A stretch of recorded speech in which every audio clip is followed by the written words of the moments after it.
마지막 나팔 소리 나기 전에 들어야 할 이야기 마하나 소나이 유튜브 채널 김경호 선교사입니다. 안녕하십니까? 이 새벽에도 주님의 인자와 긍휼이 무궁하심으로 참으로 아름답게 느껴집니다. 주님의 성실하심이 변함없이 항상 우리와 함께 하십니다. 오늘도 하나님을 예배하며 하루를 시작합니다. 날마다 새벽에 하나님과 동행하며 갖는 경건의 시간의 축복을 함께 나누는 시간입니다. 또한 어제 배운 하나님의 말씀을 어떻게 생활과 삶의 현장과 인격에 적용하고 실천했는지 간증하는 시간입니다. 어제는 요나 1장 1절로 3절을 통하여 이미 잘못된 선입견과 세계관과 구원관을 가지고 있었던 요나가 하나님의 명령을 불순종하였었던 것을 교훈으로 배웠었습니다. 저의 삶에서 잘못된 선입견과 고정관념은 없는지 살펴보는 시간을 가졌습니다. 최근의 삶에서는 잘못된 고정관념은 없었습니다. 하나님 앞에서 올바른 개념 가운데 순종하며 살아가고 있었습니다. 기도하면서 제가 젊었을 때에 일어났던 일이 오랜만에 생각이 났습니다. 처음으로 제자 훈련을 시작하면서 배웠던 교훈을 함께 간증으로 나누겠습니다. 1980년 1월에 회심을 하고 나서 하나님 앞에서 열정을 가지고 성경을 다독하고 하루에 3시간씩 부르짖으면서 소고속 믿음의 폭풍 성장을 하고 있다가 1990년 1월에 제자 훈련에 돌입하였습니다. 형제들과 함께 자취를 하면서 합숙 제자 훈련에 참여를 하였습니다. 합숙 제자 훈련을 인도하는 지도자가 한 명 있었으며 함께 동료 제자 7명이 일사불란하게 영적인 훈련을 해나갔습니다. 그런데 지도자가 다른 동료 제자들을 불러서 지적도 해주고 책망도 하는데 몇 개월이 지났는데도 저에게는 한 번도 지적을 하지 않고 책망도 하지 않았습니다. 저는 개인적으로 하나님 앞에서 견고한 믿음을 가지고 있기 때문에 모든 영역에서 참 잘하고 있다고 착각을 하였습니다. 실제적으로 하나님 앞에서 하나님의 책망을 받고 사람들에게 책망을 받을 수 있는 것은 겸손한 인격을 가져야만이 감당할 수 있는 높은 수준입니다. 아무나 책망을 받을 수 있는 것은 아닙니다. 결코 쉬운 일이 아닙니다. 만약 지금 대형교회를 인도하는 담임 목사님에게 당신은 이러한 행동과 결정 그리고 이런 인격과 성품은 하나님께 책망받을 일이며 주님이 가지고 계신 높은 수준에 도달할 수 없는 형편없는 부족한 수준입니다. 라고 책망을 해주고 지적을 해주었을 때 정말 감사합니다. 이는 하나님께로부터 나온 책망이며 하나님 앞에서 나로 하여금 시정하고 고쳐야 할 연약한 부분입니다 하면서 겸손하게 마음에 받아들일 수 있는 목사님이 얼마나 될까 생각을 해봅니다. 21세기의 한국교회에 부족한 것 중에 한 가지가 있는데 그것이 바로 이것입니다. 한국교회에 책망을 해줄 수 있는 선지자가 없다는 것이 가장 큰 문제점입니다. 많고 많은 교회와 수많은 성직자들이 있지만 잘못한 것과 죄악들을 책망해줄 선지자가 없는 것입니다. 모두가 다 잘했다고 합니다. 잘하고 있는 줄로 생각하고 착각합니다. 하나님은 날마다 책망을 하시고 마음 아파하시는데 말입니다. 시편 141편 5절 의인이 나를 칠지라도 은혜로 여기며 책망할지라도 머리에 기름같이 여겨서 내 머리가 이를 거절하지 아니할지라 그들의 재난 중에도 내가 항상 기도하리로다. 시편 141편 5절에 시편 기자는 의인이 나를 칠지라도 은혜로 여기며 책망할지라도 머리에 기름같이 여겨서 내 머리가 이를 거절하지 아니할 것이다 라고 고백하고 있습니다. 21세기 한국교회가 거룩하게 거듭나고 수많은 썩어있고 부패한 문제들을 해결하는 종교 개혁이 되기 위해서는 모든 성직자들이 이 시편 141편 5절 말씀을 정확히 깨닫고 순종한다면 단번에 영적인 개혁이 일어날 것입니다.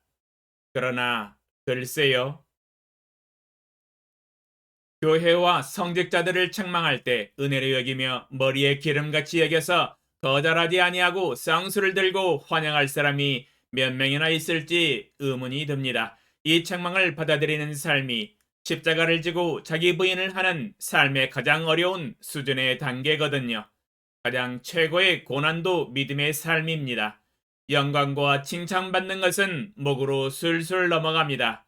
그러나 책망을 받고 지적을 받는 것은 목의 가시처럼 쉽게 넘어가지 않거든요. 제자 합숙 훈련이 몇 개월이 지났는데도 저한테는 잘한다, 잘한다 격려만 해주지 한 번도 책망이나 지적을 해주지 않았습니다. 그래서 하나님 앞에서 기도하고 용기를 내서 지도자에게 1대1 면담을 신청하였습니다. 다른 동료 형제들에게는 책망도 많이 해주고 지적도 많이 해주는데 왜 나에게는 한 번도 안 해줍니까? 질문을 하였습니다. 제가 이전에도 이야기를 해드렸지만 제가 신학대학을 졸업하였고 명분이 전도사였었기 때문에 백의종군 한다고는 하였지만 그 졸업장 스펙은 어디에 안 가요. 그대로 남아있거든요. 역으로 말하자면 사실 전도사의 치부를 드러내며 책망을 해주고 지적을 해주는 것도 쉬운 일이 아닌 것입니다. 자존심을 건드릴 수 있기 때문이지요. 그러나 제가 먼저 용기를 내서 책망할 것이 있거나 지적해주고 가르쳐줄 것이 있으면 해달라고 요청을 하였습니다. 이것 또한 쉬운 일은 아닙니다. 책망을 해달라고 하는 것이 쉬운 일은 아닙니다. 여러분도 한번 해보세요. 절대로 결코 쉬운 일은 아닙니다. 합숙훈련 지도자가 깜짝 놀라면서 조심스럽게 이야기를 했습니다. 일찍이 해주고 싶은 말들이 많이 있었지만 과연 그러한 책망과 지적을 받을 수가 있을까 생각을 하면서 믿음이 성장하기를 기다렸다고 말을 하였습니다. 그래서 제가 더 적극적으로 나는 항상 준비되어 있으니 나에 대한 부족한 것이 보이면 성장해야 할 영역이 보이면 적극적으로 이야기를 해달라고 하였습니다. 그래서 그 지도자가 제게 꿀단지 사건 이야기를 해주었습니다. 사건의 전말은 이와 같습니다. 제자 훈련을 하는 동료들 7명 정도가 함께 합숙하면서 새벽 5시에 일어나서 경건의 시간도 함께 갖고 돌아가면서 당번을 정해서 음식을 만들어서 식사도 함께 하고 청소도 하고 잠도 함께 잤습니다. 그때 어머니로부터 건강을 잘 챙기라고 고향에서 꿀단지 하나가 왔습니다. 저는 어머니의 깊은 사랑의 마음에 감사히 여기고 벽장에 잘 보관하면서 밥 먹고 나서 혼자 꿀을 한 숟가락씩 잘 떠먹었습니다. 어머니가 전화를 해주신 대로 건강을 잘 챙기라고 해서 스스로 철저하게 잘 챙긴 것입니다. 저는 제 자신이 스스로 생각하기를 참 잘했다 생각을 하였습니다. 지금 생각을 해보니 매우 자기만 생각하는 이기적인 성향을 가지고 있었던 것입니다. 다른 사람은 잘 보이지 않았습니다. 성경을 엄청나게 읽었고 성경 지식은 박사처럼 많이 알고 있었지만 그 하나님의 말씀을 실천하는 삶은 거의 갓난아이의 수준에 그쳤던 것입니다.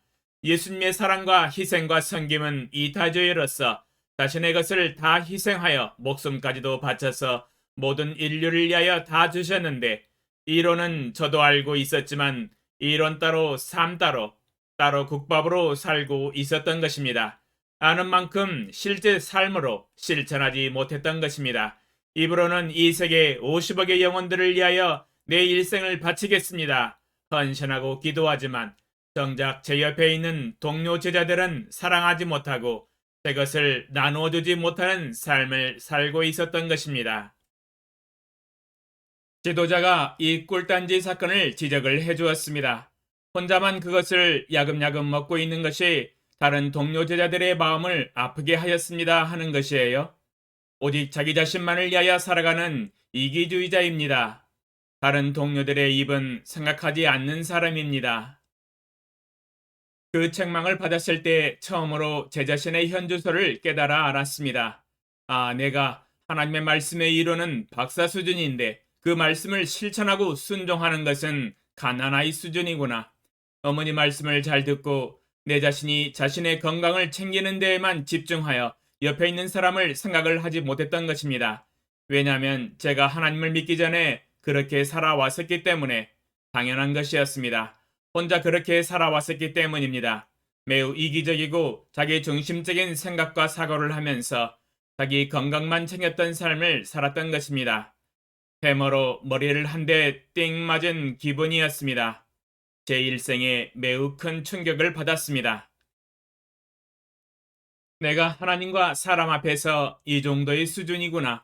세계 50억의 영혼을 위해서는 기꺼이 내 생명을 바쳐서라도 사랑하겠다고 하는데 정작 가장 옆에 있는 동료 제자들은 사랑하지 못하는 제 모습을 보면서 회개하고 돌이켰습니다.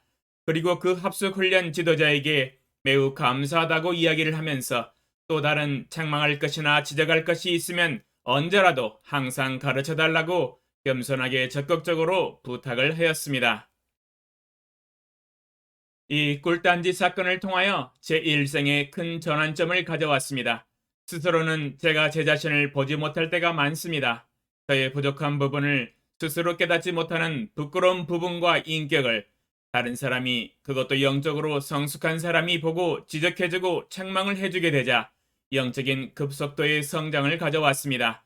지금도 잊지 못할 사건이었습니다. 꿀단지 사건.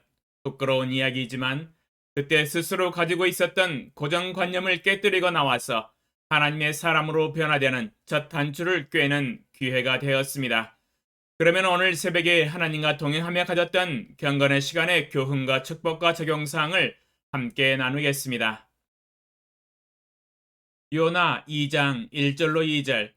요나가 물고기 뱃속에서 그의 하나님 여호와께 기도하여 이르되 내가 받는 고난으로 말미암아 여호와께 불러 아뢰었더니 주께서 내게 대답하셨고 내가 수월의 뱃속에서 부르짖었더니 주께서 내 음성을 들으셨나이다. 제목: 내 인생에 왜 이렇게 많은 고난이 있을까? 묵상 내용: 요나가 사명을 받았지만 여호와의 낯을 피하여 도망갔습니다. 니느웨의 성을 향한 하나님의 심판의 경고를 하라고 하시는데 모르쇠하고 있습니다. 가치관의 충돌 때문에 모르쇠하는 겁니다. 하나님의 생각에 결코 동의할 수 없었습니다. 이스라엘의 원수의 나라이며 이스라엘 민족을 괴롭힌 아수르 제국 수도에 가서 왜 사역을 하라고 하시나? 그냥 경고 없이 하나님의 진노의 심판을 내려서 쓸어버리시지. 하나님의 명령을 도저히 이해할 수 없었습니다. 요나의 생각에 도저히 용납할 수 없는 가치관이었습니다. 그냥 하나님께 말도 안 하고 그 자리를 피하기 원했습니다. 급히 도망쳤습니다. 요나가 하나님과 논쟁이라도 해야 하는데 아무 말도 안 하고 싫은 마음과 생각과 감정을 전혀 표현하지도 않고 무조건 도망가고 있습니다. 니느웨의 반대 방향에 다시스로 가는 배 안에서 그리 할 일이 없었습니다. 딱히 할 일도 없고 무료한 시간을 보내기 제일 좋은 것은 낮잠 자는 겁니다. 니느웨의 일은 난 모르겠고 하나님이 알아서 하시겠지. 내 알 바 아니다. 잠이나 자자. 배 밑에 내려가서 잠을 실컷 자면서 깊은 잠을 잤습니다. 밖에는 난리가 났습니다. 큰 폭풍으로 인하여 큰 파도가 일어나서 배를 철썩철썩 때리니 배가 곧 깨어지기 일보 직전이었습니다. 선장과 서공들이 배를 가볍게 하기 위하여 배의 짐들을 바다에 던졌지만 역부족입니다. 큰 폭풍과 파도를 이길 방법이 없습니다. 자기들 신들의 이름을 불러봅니다. 소용이 없습니다. 이게 뭔 일인가? 갑자기 우리에게 폭풍과 죽음이 닥쳐왔을까? 의아하게 생각합니다. 배 안에 타고 있었던 손님들도 밖으로 나와서 구경해보고 손길을 도와보지만 아무 힘도 쓰지도 못합니다. 오직 유일한 손님이 태연하게 모르쇠 하면서 깊은 낮잠에 빠져 있습니다. 이 사람은 어떤 사람이기에 죽음도 초월하고 깊은 낮잠을 자는가 궁금했습니다. 물어봅니다. 우리가 다 죽게 생겼는데 당신은 두려움도 없고 걱정도 없이 이렇게 한가하게 낮잠을 자고 있어이까? 우리는 우리 신을 불러보았지만 사태는 더욱 악화되고 있소이다. 당신이 믿고 있는 하나님을 불러보시오. 혹시 하나님이 우리를 생각하사 죽지 아니하게 할 수도 있을 것 같소. 선장의 말을 듣는 요나는 요지부동입니다. 눈 하나 끔찍도 안 합니다. 하나님께 살려달라고 기도도 안 하고 역시 나는 모르겠네. 모르쇠만 고집하고 있습니다. 한마디 대답도 안 합니다. 황소 고집입니다. 사공들이 이 폭풍과 재난이 누구 때문에 일어나는 것인지 제비를 뽑아봅시다 하면서 제안을 합니다. 야, 그거 좋은 아이디어다 하면서 제비를 돌려서 뽑아봅니다. 아니나 다를까 요나가 뽑혔습니다. 내가 문제구나. 왜 이 재앙과 고난이 임하였는지 이유를 말해라. 어우성칩니다. 요나는 그 이유를 이미 알고 있었습니다. 여호와의 얼굴을 피하여 지금 도망가고 있는 중인 것을 내심 알고 있었습니다. 너희가 이 큰 폭풍을 만난 것이 나 때문인 줄을 내가 아노라. 요나는 자초지정을 모두 알고 있었습니다. 자기가 하나님의 명령을 듣고도 반항하여 니누에에 가서 사역을 하는 것은 죽기보다 싫은 일이라는 것을 알고 차라리 그 사명을 피하여 도망가고 있다는 것을 알고 있었습니다. 그런데 자기 때문에 폭풍이 일어나고 배에 탄 모든 사람이 죽게 된 것도 알고 있었습니다. 해결책을 제시합니다. 나를 들어 바다에 던지라. 그리하면 바다가 너희를 위하여 잔잔하리라. 내가 문제이므로 나만 바다에 빠뜨려 죽이면 모든 문제가 해결될 것이다 라고 예상을 했습니다. 그래도 사공들이 인간의 의리가 있습니다. 그래도 그렇지 어떻게 생사람을 바다에다 던질 수 있나? 요나의 말을 듣고도 바로 의리 때문에 바다에 던지지 않고 요나도 살리고 배도 건져보기 위해서 힘써 노를 저어 배를 육지로 돌리고자 혼신의 힘을 다해 노력을 해보지만 소용이 없습니다. 바다가 더욱 흉흉해지며 폭풍이 더욱 거세지고 파도만 더욱 커져만 갑니다. 드디어 요나의 생명은 천장과 사공의 손을 떠났습니다. 여호와여 구하고 구하오니 이 사람의 생명 때문에 우리를 멸망시키지 마옵소서. 무죄한 피를 우리에게 돌리지 마옵소서. 부르짖으면서 요나를 바다에 던졌습니다. 그러자 놀랍고 신기하게도 바다가 뛰노는 것이 곧 그쳤습니다. 요나가 끝까지 하나님께 살려달라고 기도도 안 하고 사공들에게 들려 바다에 던짐을 당해도 꿈쩍을 안 했는데 바닷속으로 몸이 곤두박질하여 들어갔을 때는 이미 큰 물고기를 예비하사 요나를 삼키게 하셨습니다. 요나를 구원하려고 하는 계획을 이미 세워놓으신 것입니다. 하나님이 요나를 구원은 하셨지만 요나가 받은 고난은 이만저만한 것이 아니었습니다. 오늘 새벽에 고래 뱃속에 있는 요나를 묵상하는데 마치 아쿠아리움에 와 있는 착각에 빠졌습니다. 롤러코스터도 1, 2분 정도 타면 정말 재미있지만 3일 동안 72시간을 타면 쉽지 않은 아쿠아리움 놀이동산입니다. 고래가 가만히 있지를 않지요. 그 큰 덩치의 몸을 유지하려면 부지런히 움직여서 물고기를 잡아 먹어야 하고 해초류도 삼켜서 칼로리 보충을 해야 합니다. 5절에 바다풀이 내 머리를 감쌌나이다 라고 고백하고 있습니다. 미역과 다시마 같은 해초류들이 요나 머리를 감쌌습니다. 큰 포유동물이라 콧구멍으로 숨을 쉬어야 합니다. 약 30분에 한 번 정도 수면 위로 올라와서 호흡을 해주어 산소를 공급받아야 합니다. 3일은 72시간이며 총 4,320분입니다. 약 30분에 한 번 호흡을 하기 위해서 수면 위로 올라와야 하니 약 144번을 고래가 호흡을 하였습니다. 6절에 내가 산의 뿌리까지 내려가 싸우며 고백을 하고 있습니다. 향고래는 바다 밑 3,000m까지 잠수를 할 수 있다고 합니다. 산의 뿌리까지 내려갔다고 했으므로 바다 밑까지 잠수를 했던 것으로 보입니다. 바다의 수압을 아무 장비 없이 맨몸으로 견뎌내야 했으니 이 고통은 이루 말할 수 없었을 것입니다. 눈알이 튀어나올 것 같은 수압의 고통과 이런 수중 롤러코스터는 세계 최초로 유일무이하게 타보았을 것입니다. 바다 밑에까지 잠수하고 호흡을 하기 위해서 수면 위로 144번을 올라왔으니 그 고통과 고난은 이루 말할 수 없습니다. 고래 뱃속이 안락한 곳이 아니었습니다. 고래 뱃속 안에 있는 생선들이 위산으로 인하여 부패하여 소화되고 썩는 냄새가 코를 진동시켰을 것입니다. 고래가 계속 움직이고 헤엄을 치니 이리 부딪히고 저리 부딪히면서 안락할 수 있는 공간이 아닙니다. 안전벨트를 착용할 수 있는 상황이 아닙니다. 고래가 배가 고프니 계속해서 입을 통해서 뱃속으로 생선이 쏟아져 들어오고 있습니다.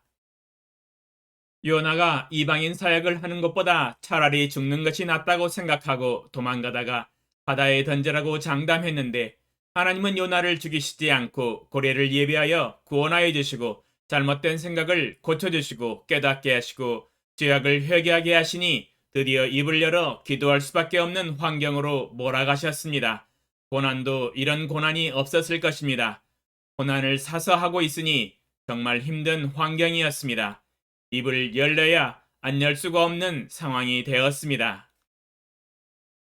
내가 받는 고난으로 말미암아 여호와께 불러 아뢰었더니 주께서 내게 대답하셨고 내가 수올의 뱃속에서 부르짖었더니 주께서 내 음성을 들으셨나이다.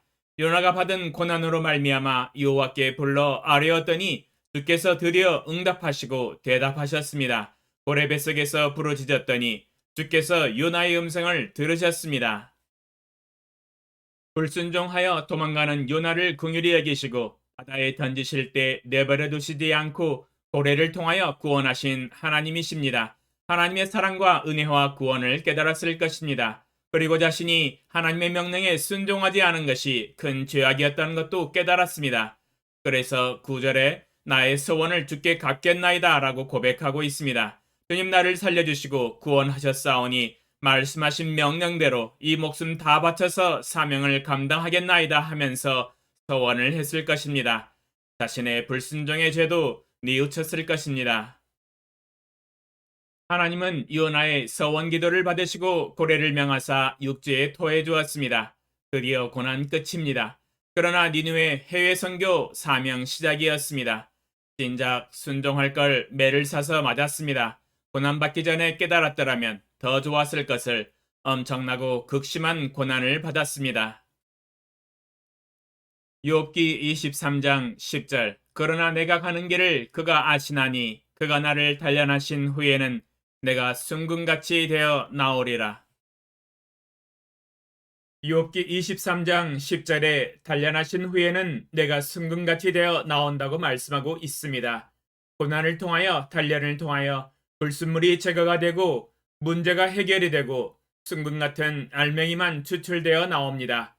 요나가 하나님의 사명을 받았을 때 가치관의 충돌로 인하여 하나님과 부딪혔으나 고난과 고통과 단련을 통하여 자신의 문제점을 깨닫고 불순종의 죄악을 회개하고 하나님께 서원을 통하여 헌신하였습니다.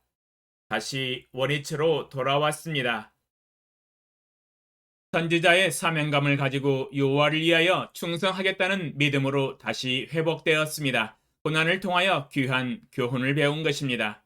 적용사항 최근에 제가 받고 있는 고난은 있는가 살펴보고 이 고난을 통하여 배울 수 있는 교훈은 무엇인가?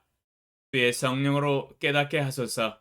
예수님의 이름으로 기도합니다. 아멘. 2022년 1월 28일 금요일 새벽 5시